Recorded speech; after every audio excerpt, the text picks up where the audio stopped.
তোর একবার কইছি না তোর এই বিয়ে আমি মানি না, তোর যা মন চায় তুই তাই কর, কিন্তু ওই মেয়ের সাথে আমি তোর বিয়ে দেবো না। কিন্তু বাবা আপনার সমস্যা কি? মেয়ের মা রাজি, বাপ রাজি, আত্মীয় স্বজন সবাই রাজি, আপনি এরকম জিদ করতেছেন কেন খালি খালি? আচ্ছা আপনি এখন মানলে মানেন, না মানলে না মানেন, আমি এখন কোর্ট ম্যারেজ করবো। আর যা খুশি তাই কর। আচ্ছা ঠিক আছে করবো তো। আরে কি শুরু করছো তুমি এসব? ও সত্যি সত্যি কোর্ট ম্যারেজ করে নেবে? আরে এটাই তো আমি চাই যে ও কোর্ট ম্যারেজ করে নিক।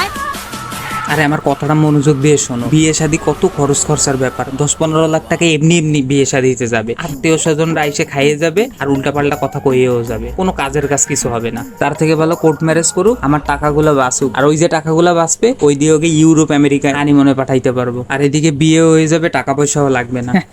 এবার বুঝলা কি আইডিয়াটা কেমন? আপনার লজ্জা লাগে না? কিন্তু আইডিয়াটা সুন্দর।